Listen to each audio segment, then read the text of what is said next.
in the back of my head, I'm also like, at least it's fun. Like, Sorry to do it this morning when you all were refreshed.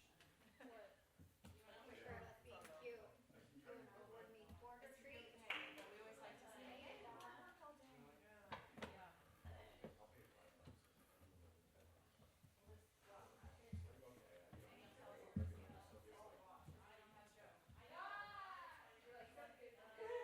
Yeah.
All right. I want to say thank you for everybody that came tonight, and welcome to the meeting. I'm going to call this meeting to order, and we will begin with the flag salute. And Donna, will you lead us?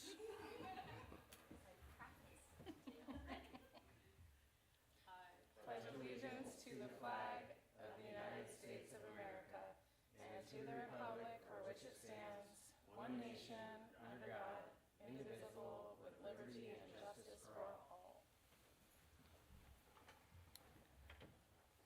All right, do we have any changes or additions to the agenda? Goodness, we do not. All right, can I get a motion to approve the consent agenda? I move that we approve the consent agenda as written. I second. All in favor, say aye. Aye. Opposed, same call. Motion carries. Do we have public comment? We have no public comment tonight. All right, that will take us to the superintendent's report. Okay, thank you. Sorry, I'm still like moving all my stuff around. See if this will work. I'm skipping past. Just kidding. Thank you for comments. Okay. Superintendent update. Pretty brief this evening. So Sunset Ridge Elementary construction progress. You can see the picture. We have a school, we have a playground, we even have sidewalks and landscaping and a parking lot that is, you can't see, but it's there. So pretty exciting. We are making great progress. We're anticipating to have temporary occupancy any day now. Just going through our last few inspections and getting clearance to be able to have occupancy and move forward. As always with any construction project, especially one completed in a year, there will be a punch list, and so we'll be continuing to monitor and make sure that all the things get completed and done. But right now the urgency is to have it be a livable space so students and staff are able to return. Principal Graves has already been reporting to work there in his office with no furniture. And things are happening.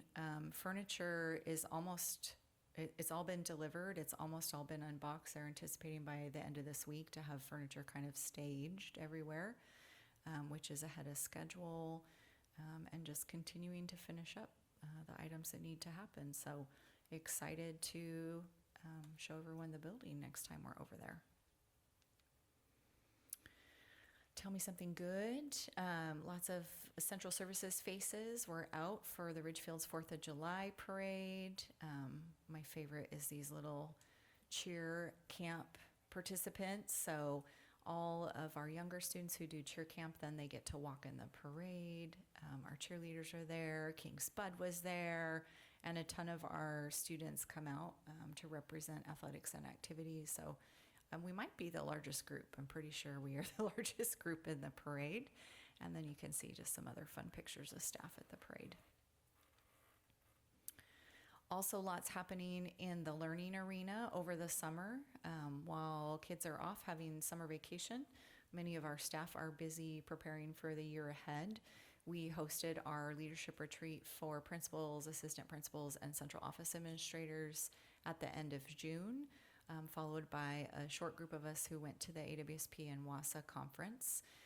Danny and I got to meet Brad Montague, and if you don't know who Brad is, he's a children's author.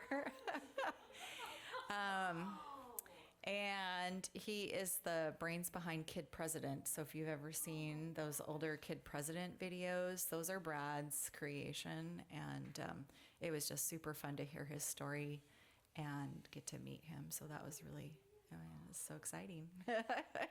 And then coming up soon, we'll be headed next week to the PLC Institute in Tacoma. So August 3rd through 5th, we have 67 loud and proud Ridgefield staff attending to continue moving our district-wide PLC work forward, followed almost immediately with our August Admin Academy, August 7th and 10th. an induction day for new certificated staff on the 11th, secretaries in service on the 12th, which is the day they return to work, special ed in service on August 17th, all staff convocation on August 19th, followed by 2 days of in-service, August 20th and 21st. And then just like that, lickety-split, school starts on Monday, August 24th. It feels really early this year, and it's just the virtue of the way the calendar fell. So we're excited to get kids back and have teachers back, and we're going to be ready. We have been planning for our staff convocation, which is our kickoff for all staff on August 19th, and Together We Grow is our new theme. So when you see our new school calendar that will come out in about a month or so in the mail to all of our families, you're going to see lots of reference to Together We Grow. So we're excited about that too. And there's that logo again. So it has our new vision statement: inspired students, committed educators, empowered community. And we have it in our 3 most popular languages in our district, spoken at home: English, Russian, and Spanish. So very excited about that. And that is the end of my superintendent's report. All right, thank you. Jake, do you have anything? Not much. Just thank you to Danny and Dr. Rodriguez. Really productive board retreat we had today. We went through a lot, and appreciative of my colleagues for all the candor and openness and productive conversations that will lead to us pursuing and achieving all the goals that we've been talking about, and the strategic plan and all things. So today was productive, and hope everyone's having a great summer. Thanks, Jake. Donna? Just echo what Jake said today. Yeah, this guy right here. I appreciate all the time and energy Dr. Rodriguez and Danny put into our retreats, and I'm looking forward to another great year. Thanks, Donna. Amanda? Yes, I feel like our retreats are kind of a good reflection of how far we've come as a board, and it's exciting to start off the new year with kind of that under our belt. I did have a little baby legislative update.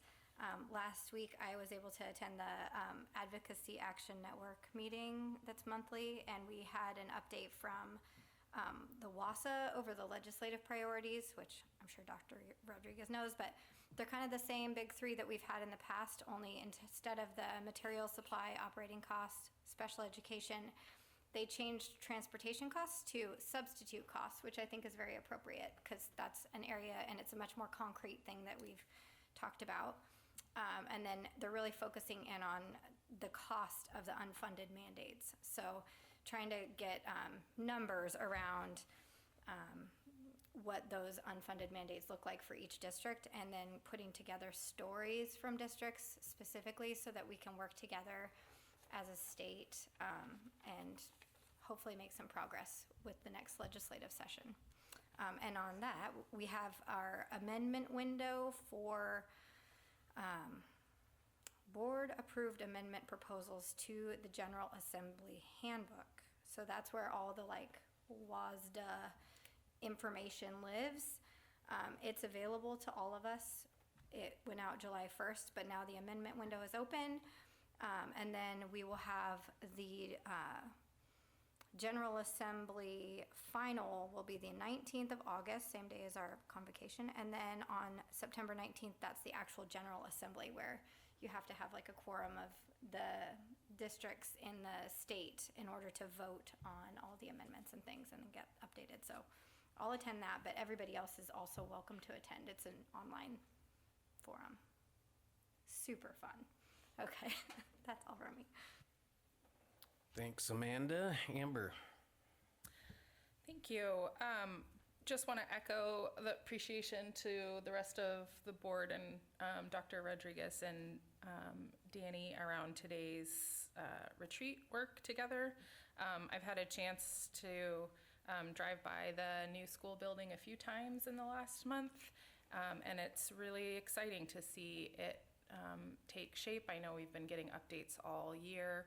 I'm feeling like huge celebration that is happening on time, in time for school. So very exciting to see trees and plants, and a massive slide in the background. So that's it. Yep, I'm just echoing everybody. The meeting was great today. We covered a lot of stuff, and I just want to say thank you for everybody's willingness to be here and participate, and all in the name of schools and kids and making this the best place, keeping Ridgefield great. So thank you. Okay, with that, we're going to be moving to our public hearing. And President Jones, I believe you have to open the public hearing.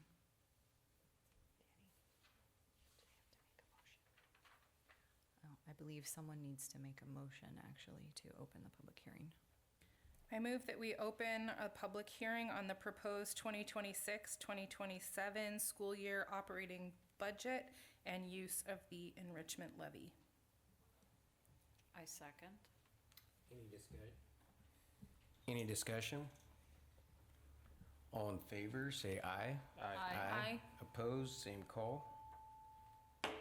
Motion carries. Okay, so we're gonna move into the public hearing. Danny's gonna stop me if I'm doing it wrong. Great. Okay, you get me tonight.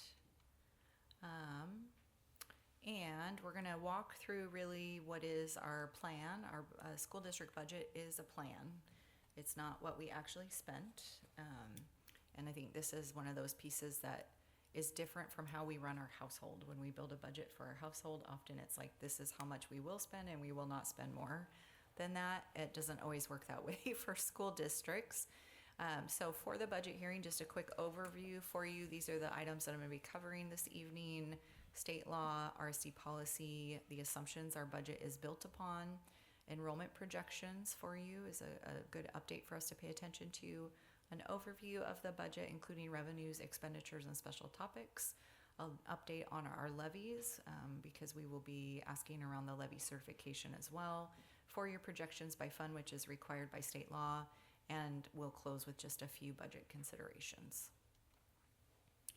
So Washington state requirements, these are the state laws that dictate what is required in terms of our budget as a public school district. Also talks about where we have to submit that, the involvement of our educational service district, and I should just mention the requirement for a 4-year budget plan. Locally, we have some policies that speak directly to the budget process. Policy 6000 is around planning, budget preparation, adoption, and implementation. It basically restates those same requirements that are in the RCWs and our state law. And then outlines that the responsibility for administering the budget or managing the budget once adopted is assigned to the superintendent within the boundary of existing law and board policy. As you know, it is the board's job to actually approve the budget. Policy 6020 lays out our system of funds and account. These are the 5 funds, and we will be talking about each of them in light of that 4-year projection.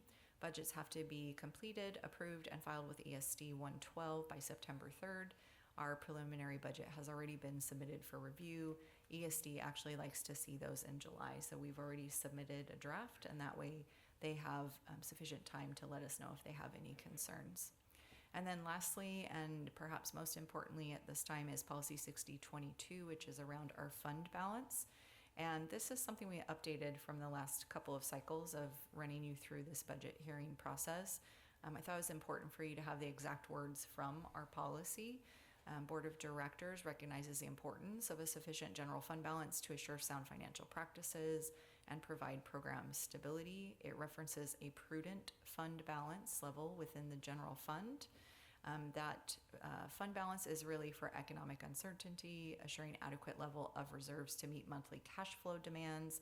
And as we have talked about repeatedly, that is how we make sure everyone gets paid and all the bills get paid month to month, is by maintaining that cash flow and that fund balance. Per our policy, our fund balance shall be a minimum of 7% of the budgeted general fund expenditures. So that is determined each year as we go through this budget setting process. important for you to understand when we're going to look at numbers that are really at the 10,000 foot level, but where did those numbers come from? So one of the drivers, of course, is looking at enrollment. In Washington State, our budget and our funding from the state is directly tied to student enrollment. And so when we think about, are we growing, are we shrinking, are we increasing in students or decreasing in students, that has a direct effect on the budget revenues for the district. We projected really a 0% growth in year one, a 1% growth in year two, 0.75% growth in year three, and 0.5% growth in year four. And if you're driving by and going, but there's still houses going up, yes, but we've missed our enrollment target for a number of years at this point. And so we've been getting more and more conservative year by year in terms of projecting growth. We also utilize the AAFTE, the average annual full-time equivalent from prior year. That helps us drive our projected enrollment for special education services, career technical education, and special program enrollment. We just take basically the average of the number of students in each of those categories for the entire school year before, and then that's what we predict it will be the next year. That is, again, a conservative way to do that. Helps keep us out of hot water later. The other piece that we have to take a look at is assessed valuation with the property within the school district's boundaries. Those projections continue to hold, so we have continued to maintain pretty much the same increases year to year. We projected a 4% increase in assessed valuation, or AV, in years 1 and 2, so that's this school year that we are just kicking off and the following, and then reduced it slightly to a 3% increase to assessed valuation in year 3 and 4. The assessed valuation directly ties to the amount generated and the amount that people pay for levies. So for both our educational programs and operations, our EP&O renewal levy, as well as our capital and technology levy. Personnel increases are generated based on the collective bargaining agreements. So depending on the years of service that people have in their given roles, the number of people that we have in each position type, we're able to figure out what is that going to cost us in the upcoming year. We use the Consumer Price Index, or CPI, to determine an increase on our general operating costs, which is pretty much everything but the people costs. We collect the full EP&O levy funding that was authorized by voters. You'll recall that that was approved in February of 2025. Levies and bonds roll on calendar years, not school years, so they authorized an amount to be collected in calendar year 2026, 2027, and 2028. So we actually saw the first influx of that levy funding in April, just a few months ago, and then that will continue for the cycle. Anticipate that we may need to talk about increasing the EP&O levy lid beginning in 2029. So as we've talked about, our current EP&O levy is a 3-year levy. It's authorized through the end of 2028. That means that we may want to go out for a replacement or renewal levy in February of 2028 in preparation and ahead of the 28-29 school year. And as we look at the numbers above in terms of the enrollment growth, the assessed valuation growth for property values, we could project that we would cap out in 2029 at $2.29 per $1,000 of assessed valuation in local property taxes. Currently, our rate is right around $1.75, and prior to that, it was at $1.50 since the state lowered it to that amount and then changed their minds. What I do want you to take away, though, is that a year ago when we had the same conversation as part of our budget hearing, we were projecting at $2.38. So it has come down, and depending on growth and assessed valuation, we may hopefully see that continue to inch down so that by the time we get there, it doesn't look quite so high. But right now, $2.29 in 2029, $2.36 in 2030, $2.42 in 2031. And remember that the other cap or levy lid is at $2.50 per $1,000 assessed valuation. So even with that increase, we're still not hitting that particular levy cap. So let's take a look at enrollment. Oh, this is actually kinder through 5th grade. So we've broke it elementary, which now includes 5th graders, and then secondary, so 6th through 12th. And you have 5 years of actual data, and then you have what we've budgeted. When you look at 25-26, if it's in green, then that means we hit whatever our projection was from a year ago. If it's in red, it means we missed it. We were a little bit under. The good news here is that we had a almost record-breaking kindergarten class this last year. We had projected at 257 based on the prior year, but we had a bumper crop of kindergartners. Together we grow. There's going to be a lot of agricultural jokes for the next 12 months. And then in 1st grade, you can see we projected 266. We're under, but only by 3 kids. And then the rest of them, you can see we're pretty close. So I think this is important for the board to see, and also for our community to recognize. We have changed the way that we do enrollment projections since I came to the district. And I would say we're really close. I mean, we're within like 1 to 5 kids on almost all of these, with the exception of kinder, which is always a little bit of a crystal ball needed to know. You can see what we have planned for this year as well. And then at the secondary level, same thing, we kind of hit those targets in almost every category, and actually by more. So we under projected the growth that occurred at secondary last year. The place where you see a big dip is in 11th and 12th grade. Part of the factor is those numbers do not include the Running Start and Open Doors FTE. So it is a little bit skewed in that regard. Moving forward, we're going to include those numbers for you. So you can see in the 26-27 budgeted, that does include our ALE, our Alternative Learning Environment enrollment. So that would be our Wisdom Ridge students, as well as Running Starts kids and kids who are participating in Cascadia Tech. This gives you kind of a snapshot, and we have started taking a look at, just in the last, I would say, 3-4 months, we're now tracking the ALE enrollment separately to be able to give you a clear picture of the students in brick and mortar settings versus an alternative learning environment setting. You have, again, that AA-FTE. This is the metric we track all year long, the average annual FTE, because it's directly related to the primary source of revenue for the district. So you can see the numbers as they have continued to climb year over year since 21-22. And then you can see where we've budgeted. And then you might be thinking, but Jenny, you said 0%. And that is because 0% from where we ended the year. So 4103, 80.85 FTE is the average from September through June.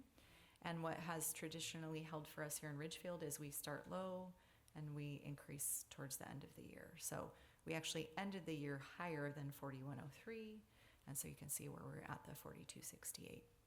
Running Start, this is great news, I think, on a college preparatory front and just reducing the cost of higher education for our students and families.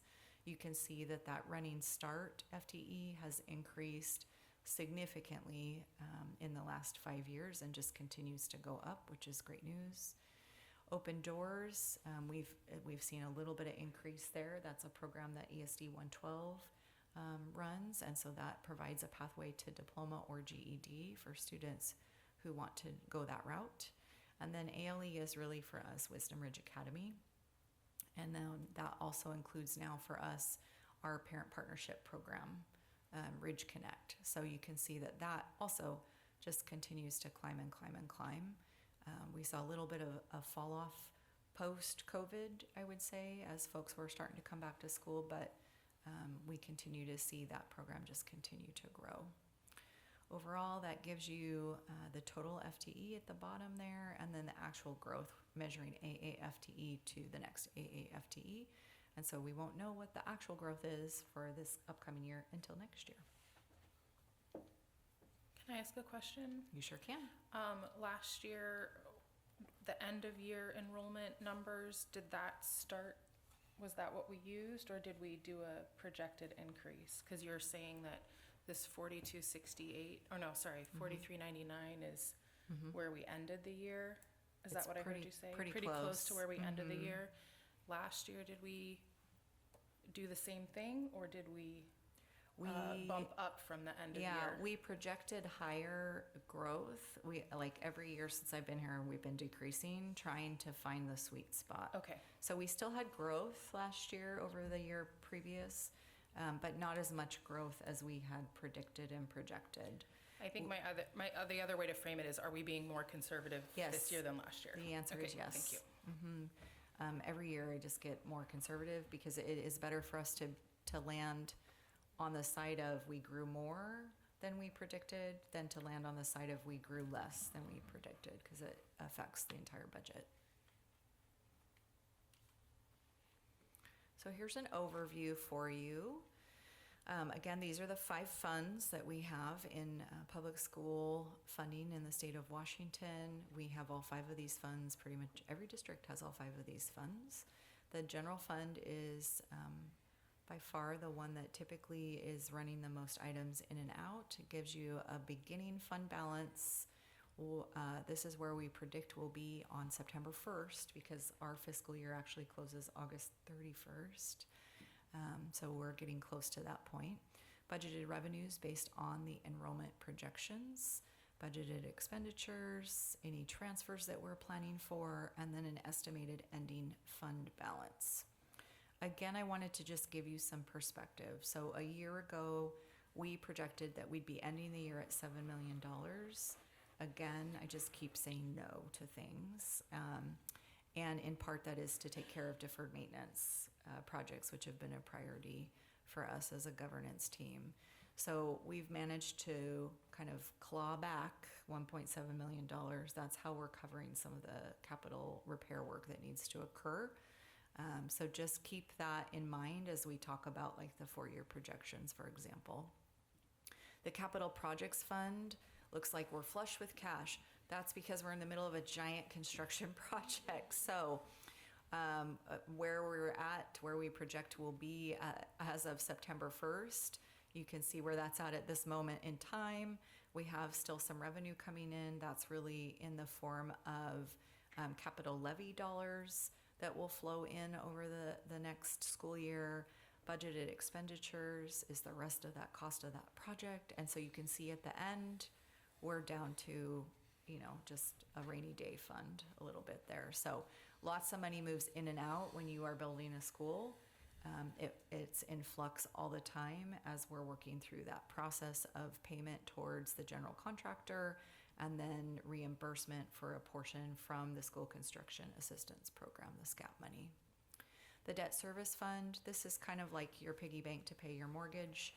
So this is money that we have coming in from previously approved bonds and then money going out to pay off those bonds. And then you can see where we begin and end with that. The ASB fund is, as usual, kind of the smallest fund. It is completely run by our students, and then money kind of comes in and money goes out. It's the goal that as students are raising money, they're spending the money that they're raising, so that the students who are raising the funds are the ones who are the beneficiaries of the spending of that money. So that's always going to stay pretty stable. And then finally is the transportation fund. You can see again where we estimated we would be beginning on September 1st. Budgeted revenues, how are we making money on transportation? It's investment revenue of money that is sitting in that fund collectively as part of K-Whirl. And then the expenditures basically are the costs for us to cover the operation of that program. Any transfers, and then that's where we end at the end of the year. ASB is one that we're not going to spend too much time worrying about, but what I'd like for you to notice is as you look at the other 4 funds, which really are the business of the district, we are going to be ending the year higher than where we anticipated we would be. And again, this is how we're just really trying to track every expense and determine, is that a necessary expense to ensure that we can be fiscally stable over the long term. So quick summary for you around revenues and expenditures for the upcoming year. State revenues increased only by IPD, the implicit price deflator. This is also, people think about the consumer price index, the CPI, or we talk about the COLA. IPD is the metric that we currently use in public education in the state of Washington to determine what is basically a cost of living adjustment. The state pays that cost of living of 2.6% only on the positions that they fund and only at the rate at which they fund those positions. So for example, when we hire an additional teacher to provide intervention, there's no funding from the state for that. So when we get this 2.6% increase, we don't get that on that teacher, that intervention teacher. That is fully has to come out of the levy funds, fully has to come out of our budget in some way.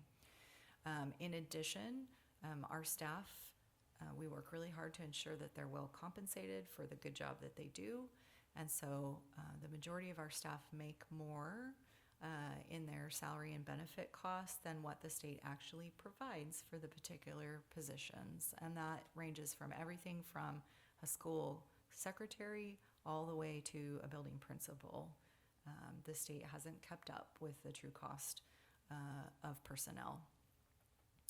One of the other decisions that we did make, looking at next year, is to eliminate as many fees and costs to our families as we could. We have eliminated course fees for career technical education courses, visual and performing arts classes. We've eliminated charging students for advanced placement AP exams and for taking the STAMP exam, which is a bilingual exam to award students the seal of biliteracy on their diploma. So we have removed all of those from the high school guidebook, been really clear on working through our procedures to make sure that those costs are not becoming or continuing to be a barrier for our students and for our families, especially given with what it costs to put gas in your car at this moment. We just thought, how can we help in a little way?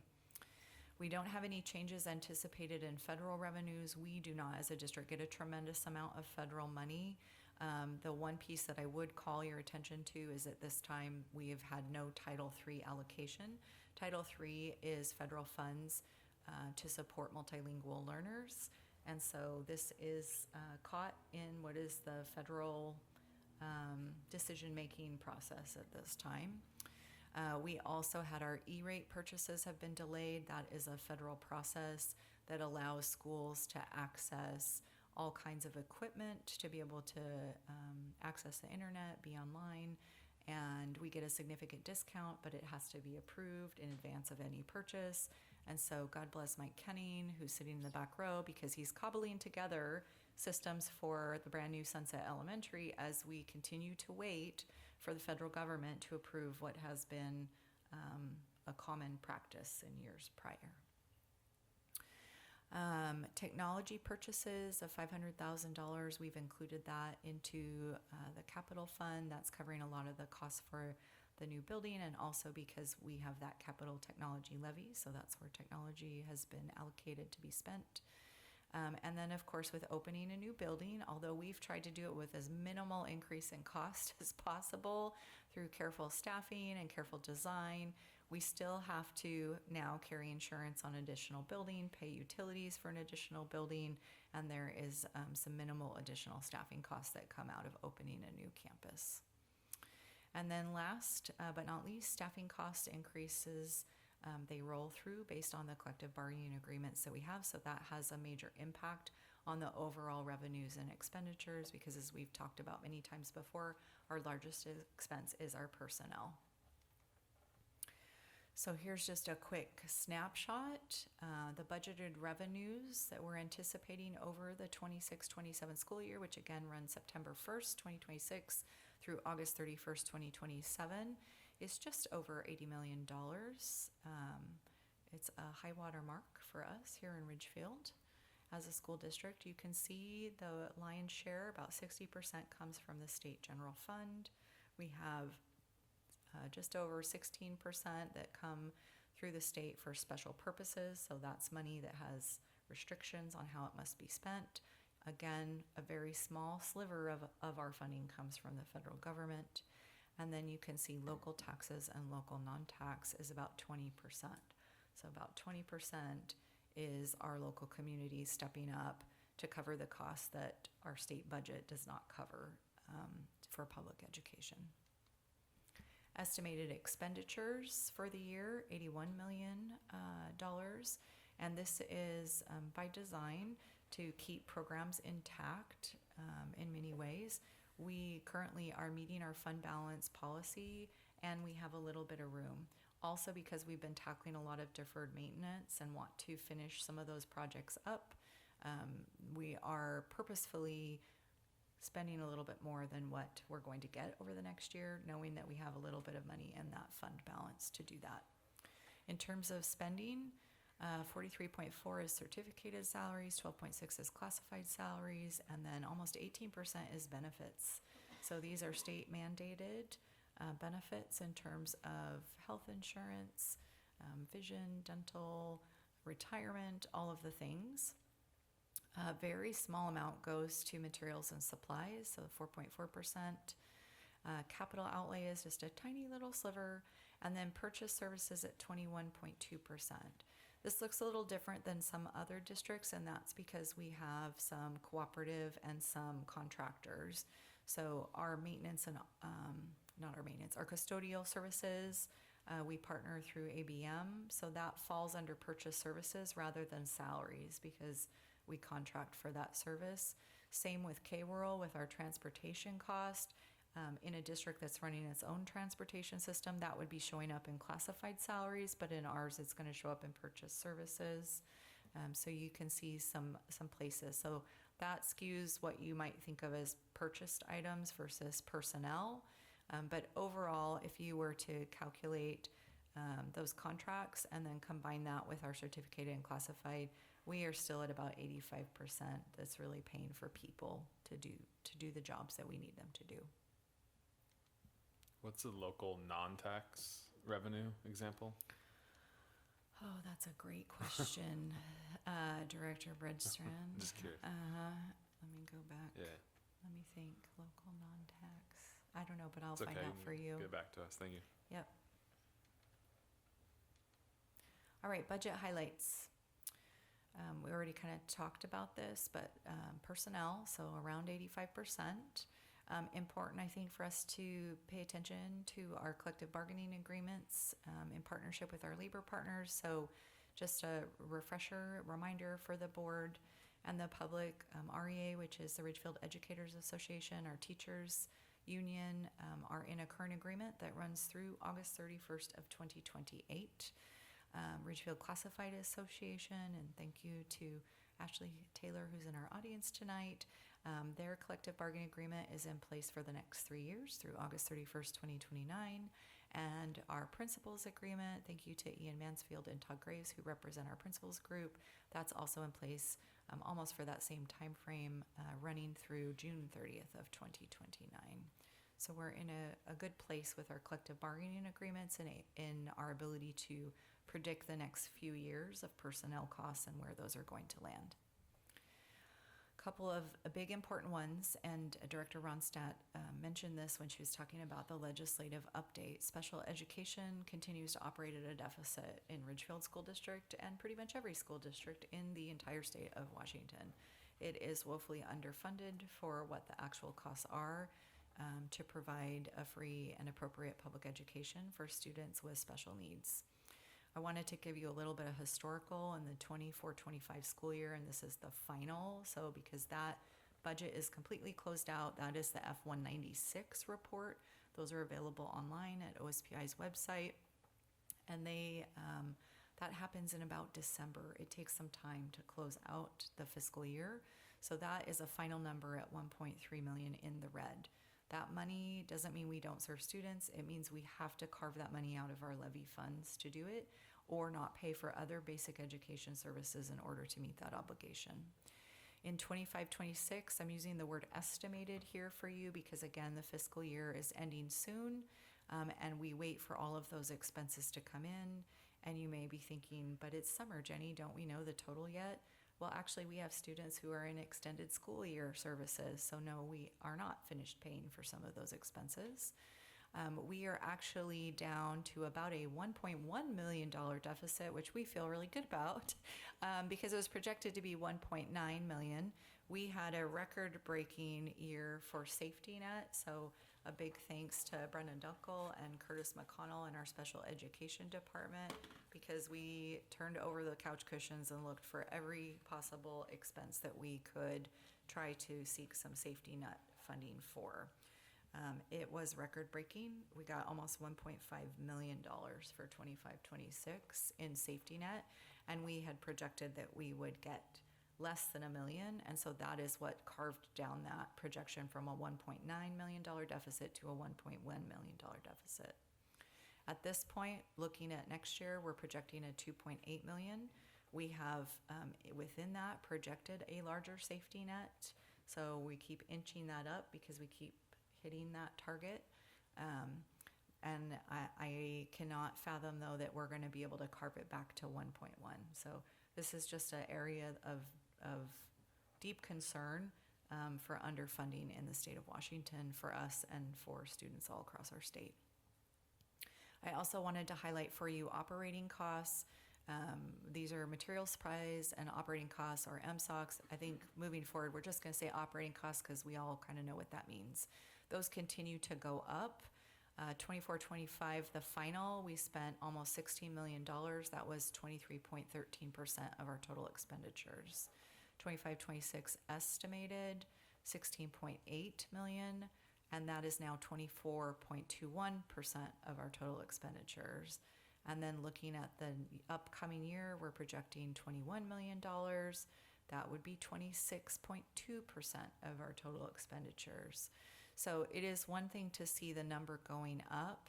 The other piece that is concerning is the percentage of our budget that is getting taken by operating costs, because those operating costs are often fixed. It's keeping the lights on, the air conditioning and the heat running. It is paying for the insurance, which we are mandated by law to carry. It's those costs that we often can't reduce. So that continues to be a big challenge for our district. And then the last one, which I'm excited to hear about, the transportation and the shift to substitute. For us, being a member of K-Whirl, our cooperative, has been a really financially savvy way for us to keep our transportation costs pretty in line with the funding that we do receive. It is very well managed by Woodland School District, so shout out to them.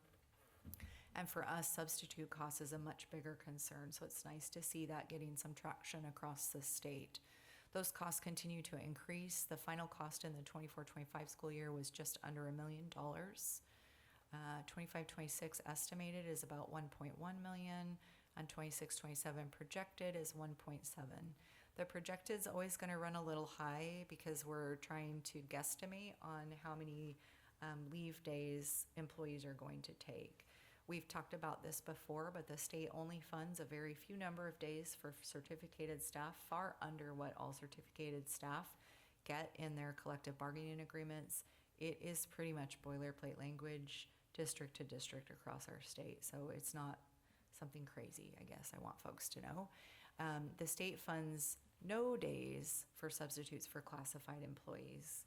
But let me tell you, if you're on the playground, you want a substitute para to show up for work. And you want a substitute secretary to be in the front office if the secretary's out sick.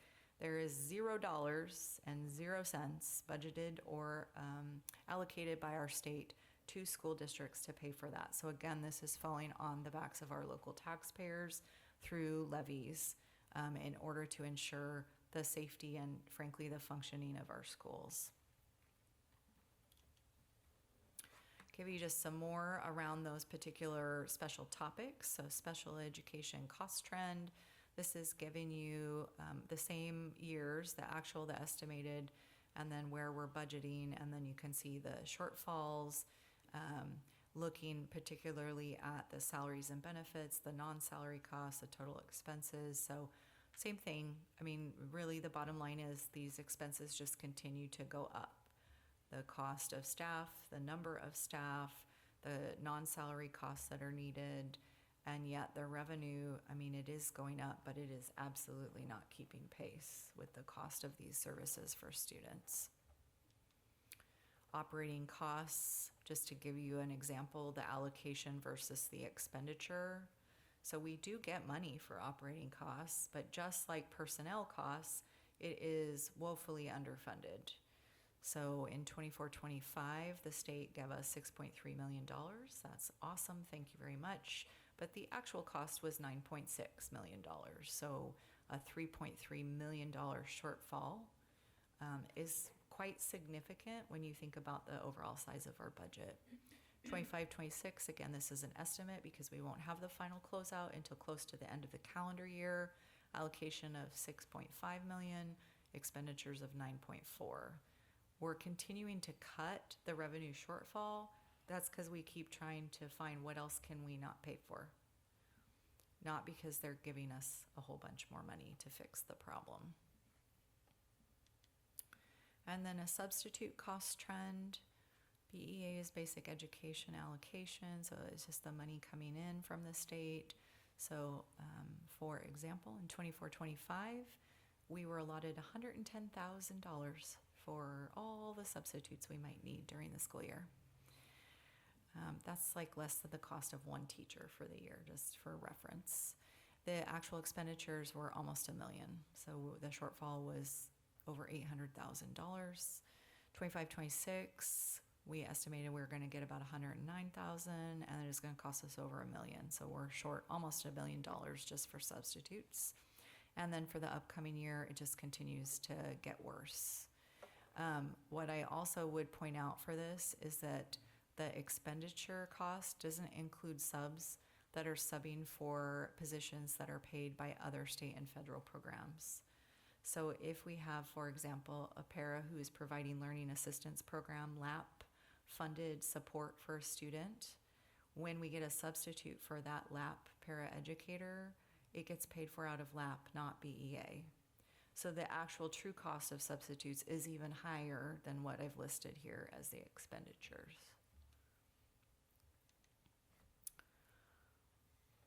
Happier news. And you can't help but smile at this adorable future spud. So capital projects update, in progress right now, or getting finished or just newly finished. Summer and fall. Up at the high school, we've talked about these, but just want to keep these top of mind for folks. We are currently replacing the roof on the auxiliary gym and the weight room, so that should be ready to go before school begins. We have resurfaced and restriped the tennis courts, and I believe they're probably open for business. There's probably people out there, so you can go check them out. We also did major cleaning, new seal coat and new striping of the parking lot at the high school, as well as Union Ridge and this building, the RAC. Stadium bleachers will get replaced at Ridgefield High School. That will probably be happening after school gets started. We're still waiting on them to arrive, so just a little bit of a delay in getting those items here. We also, in partnership with Boosters and Ridgefield High School, we're going to get new lockers for both of our locker rooms at the high school. The kids will be ecstatic, I think. The lockers are probably from like, I don't know, the 1950s or something currently. So that will be happening. It will also be later in the fall that happens. We're just waiting for them to get here, and then it's a matter of scheduling it, not when school's in session, when we need the locker rooms for PE classes. Sunset Ridge Elementary, brand new building, will be opening very soon. South Ridge Elementary is getting some playground site work and field turf. We've added new fencing. That's already going in. They actually started on the site work as well this week. And then we do have a few really aged and derelict portables. Those won't be removed until later this fall. We're working on a partnership with Clark and Cowlitz Fire for them to use it as a training experience, and summertime is not burn time, so that will happen a little later in the fall. Also at Union Ridge, in addition to the parking lot, we are putting in a walking path from the building out to the portables. It has been a little bit of a muddy, barky, dusty mess, so we're going to do something that is an impervious surface and is safer for everyone going back and forth through all kinds of weather. Coming up over the next year, we are looking at replacing the old water tower up at the high school. The other big roof project slated for next summer would be building a roof replacement at Southridge, and then a few other deferred maintenance projects as we are able to address them. So lots happening in the capital projects world. Also want to provide for you an update specific to our levies. We're continuing to utilize the previously approved EP&O, the renewal levy. These are the expenses that are tied to those levy funds. So again, we're making up the difference on a lot of special education services.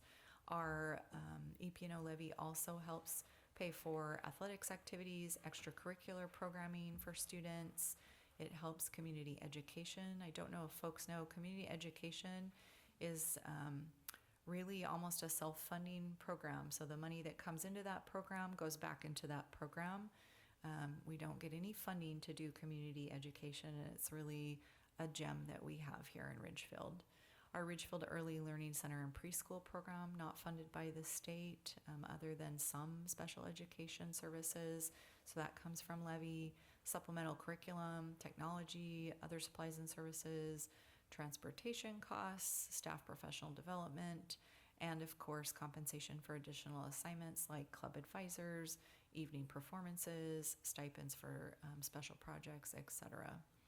For this upcoming year, the total local funds that are budgeted are $14,315,895. Of the EP&O levy funds, about 10.4 go directly to employee costs. So again, employees are our biggest expense, and having great programs requires great staff. And so you can see that is where our levy money is going. Levy certifications are part of the budget approval process. We're not asking the board to approve the budget tonight. We wanted you to have time to digest and hear any feedback during the open public hearing. But we will be bringing the full budget back to you for approval at our next regularly scheduled board meeting in early August. A vote to approve the budget is also a certification of the levy for the upcoming year. The proposed 26-27 EP&O levy includes that enrichment request that was authorized by voters in February 2025. You can see the amount that is listed there. So by adopting the budget, you're authorizing the district to collect that enrichment levy. So this is just part of the process we go through. On the capital and technology levy, it includes information on that amount as well.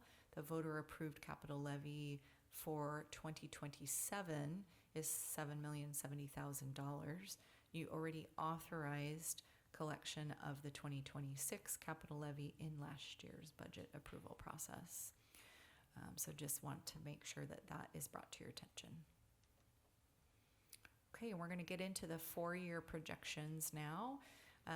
And year one is always pretty good. We're closer to that data, we're closer to that knowledge, and it is easier to predict more accurately. The further into the future you get, the more difficult it is to predict accurately. And again, the state requires a 4-year projection for each of those 5 funds.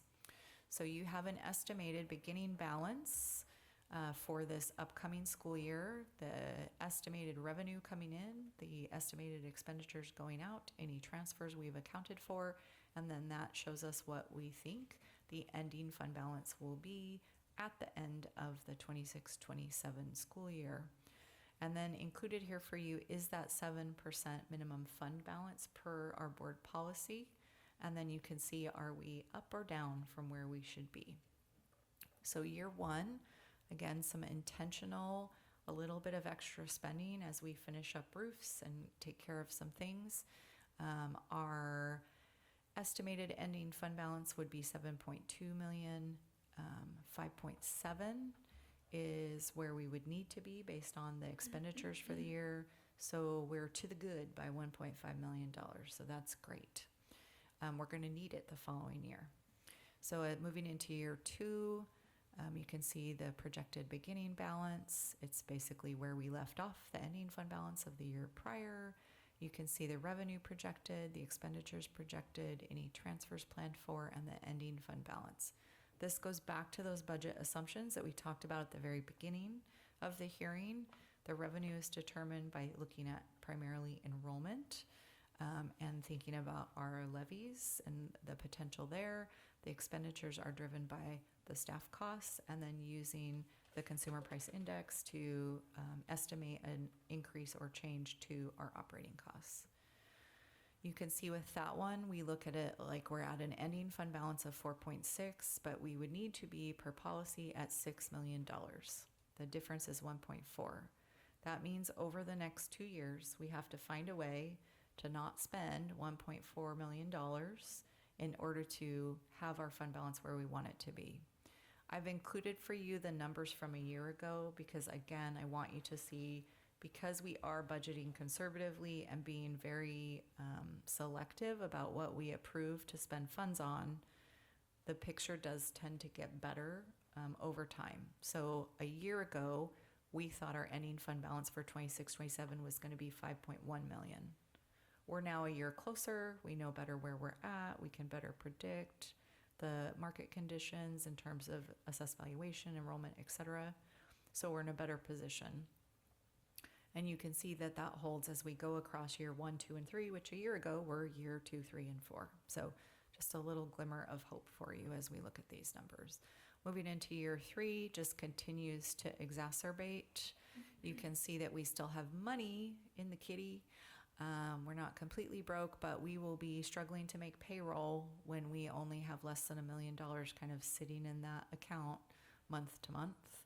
And then by year 4, we are into what we would call binding conditions. We don't have money to pay our bills, and there is no fund balance. We're in the red.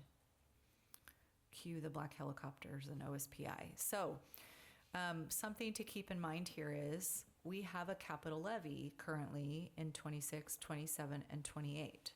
That is factored into the revenue in year 1, year 2, and half of year 3.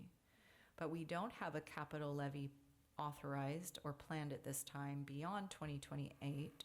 So that money then disappears from our budget, from our revenues in 2029 and 2030. So that does have a big impact in the year 3 and the year 4 budgets. Are you also taking out the expenditures like to the same extent? Because some of those, No. what's my question? If we have budgeted 1.5 million or whatever it is for a roof for Southridge, and which would be in year 2 on this, are we then assuming that we're going to have another 1.5? Is that capital expense in those projections for year 3 and 4, even though we don't have? No. Okay. So those expenses are just, It's personnel and Personnel, the it's not- continued escalating costs of operations. okay, so just clarifying that. Yep. That is a good clarification. Okay. Capital Project Fund, as we talked about, this can swing kind of wildly depending on what's happening with capital projects. And so you can see here, it looks like, oh my gosh, we're going to have such expenditures. We're really just taking care of the building, the new building, as that gets wrapped up and finished and paid off. Year 2, we actually are planning for that Southridge roof in the 26-27 in year 1, because the goal is to have that done next summer, which means it will fall in the 26-27 fiscal year because that closes August 31st. So there can be times where things end up swinging from one year to the other, and so we have to track all that. But we've budgeted for that cost there. Knowing we have capital levy funds coming in April and then also October. So we may be spending ahead out of some of our fund balance. That's why we have a fund balance, to get that paid for, knowing that then we can pay back ourselves, if you will, with the October 2027 allocation from that levy. I'm not going to go through as much detail with the other funds because the really important to be really dialed in on is that general fund, because that is where that fund balance lives. But you can see here the projections over time for our capital project. If we were to determine to go forward with another new school or some major construction or renovation project, these numbers would change, right? Because we'd be thinking about, is there additional revenue coming in via another capital levy or a bond? And whether there is or there isn't, are there additional expenditures? And if something costs more than what we have, and we don't have a capital levy or a bond to cover it, the board can authorize a transfer from the general fund to the capital fund to cover a project. But that's a very intentional choice that the board makes to do that. Debt service fund, again, we are still paying on our bonds, our last couple of sets of bonds. Our last bonds were approved in 2017. I'm looking at people who know longer than me. And after 10 years, you can look to refinance your bonds, which often will result in a savings to our local taxpayers. So we will be monitoring that through the fall to determine whether we think we can get a better rate. If you look at the rates for things right now, I'm skeptical that we're going to save any money by refinancing our bonds, but we will certainly do our due diligence and hope that that is a possibility, if not this year, in the near-term future, because that when we reduce that interest, it's just like refinancing your house. Then you basically save over the life of that loan, or in this case, the bond. You save tons of money by having that lower rate, but it requires a lower rate. So we'll all pay attention. I still haven't been able to refinance my Ridgefield house either. So transportation fund, you can see here, this one, there's not a ton that goes in and out. Again, super well managed by our K-World Cooperative. And then finally, the ASB fund. Again, money in, money out. The students file their budgets every year. That's part of the process. So we just keep an eye and make sure that they're spending what they're raising.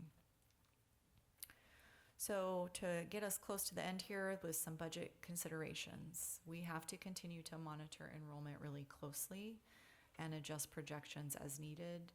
As I already talked about with the enrollment slides, we have continued to get a little more conservative, a little more conservative, a little more conservative on those enrollment projections in order to not find ourselves with a big budget shortfall in the middle of a year. Capital projects, potential impacts as we finish up Sunset Elementary's project, but we're getting close. We have done substantial deferred maintenance work over the last 2 years. We have some more that we're finishing up, so that's going to cause some flux in that account between now and December.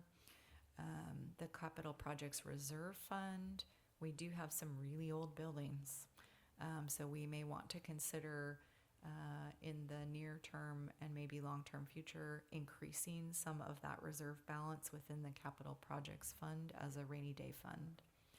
And then the 4-year projections, they really do indicate an unsustainable payroll in year 3 and binding conditions by year 4. That means we need to continue with many of the strategies we've been employing, which is considering potential staff reductions through attrition, not filling future funded positions. So let's say OSPI and the state of Washington figure out a better prototypical school model and they give us more money to pay for more staff. We may instead not get more staff. We may just actually cover the cost of the staff that we have. We are going to continue to maximize K-3 class size funding to the maximum extent possible. We continue to really carefully manage our spending. Future contract negotiations are likely to be capped at that IPD, that COLA amount, or the state allocation. We're seeing many of the districts around us where people are having to take furlough days, where they're rolling back a previous raise, where they are, if they can't do full IPD, they say the state give us X dollars and we'll spread it out amongst the members of the unit, but we can't give you the match for match percentage for the reasons I've already talked about. They don't fund all the jobs that we have, and they don't fund them at the rate that we pay them. So this is me forecasting kind of for the future around contract negotiations as well. And then the other big item, we've worked really hard to scrape together money to take care of some really important things like leaking roofs. And what you need to know as a board and our community needs to understand is that the additional large deferred maintenance projects, other big things, are likely going to require a bond, or at the very least, an additional capital and technology levy. So that capital technology levy, again, is good through the end of 2028. We are ensuring that we're taking care of every project that we committed those funds to. And we'll continue to monitor that and share that back with you in terms of that funding. But at that point, I don't know that we can reduce or find money in the couch cushions to get to another roof, to fix the 100 building at the high school, to build another elementary school. We are likely not going to have the impact fees, the SCAP availability to get to another elementary in the way that we got to this one. So just want folks to be thinking about the long-term future funding for capital needs. And with that, that is the presentation. Happy to answer any additional questions that the board may have.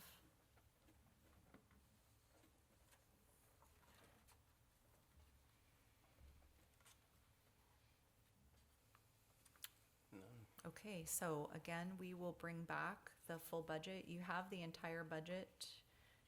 You have the slides from the hearing available in tonight's board packet, but we'll bring it back for you for a vote and approval at our next board meeting. Miss Danny, do we have to call for comment? Yes, we do. Oh, yeah. Okay. Yes, so President Jones, we have to open for public comment. So I am making a call for public comment. Is this one of those weird 3 times things? None heard? No, okay. None? Okay. So hearing none. Oh, hearing then none. We would need a motion to close the public hearing. I move that we close the public hearing regarding the proposed 2026-2027 school year operating budget and use of the enrichment levy. I second. Any discussion? All in favor, say aye. Aye. Aye. Opposed, same call. Motion carries. That closes the public hearing, but the board does have the ability to have further discussion amongst the board members if you want to talk any more about the budget at this time.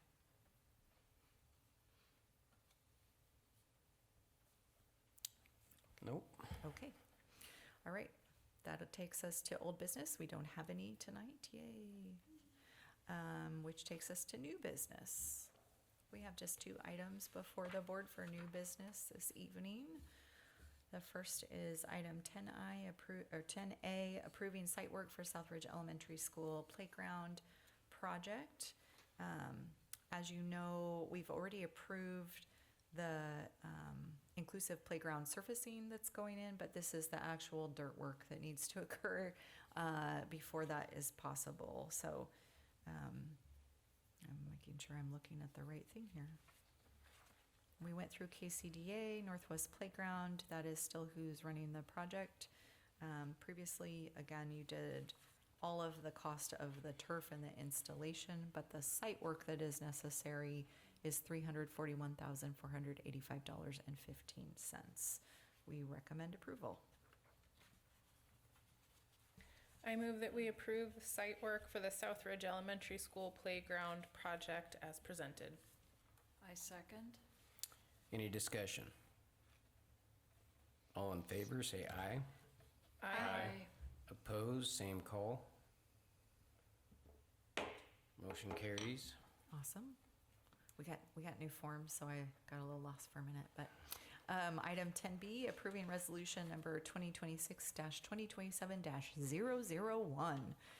Cancellation of warrants. Each year, the district reviews warrants, also known as checks, that have been outstanding for an extended period of time. We try to follow up to get people to cash their checks.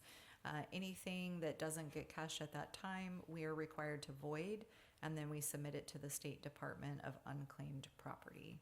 We reviewed the payments for this past school year and identified any that were issued to current employees.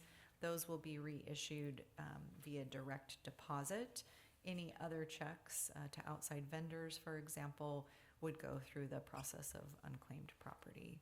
We have to first avoid them through action of the Board of Directors, as the warrants are not in the possession of the district. We recommend approval of the resolution as written. I move that we approve resolution number 2026-2027-001, cancellation of warrants as presented. I second. Any discussion? All in favor, say aye. Aye. Opposed, same call. Motion carries. And that, do we have executive session? No. We do not. So, hallelujah. We will be, this meeting is adjourned. There you Thank go. you.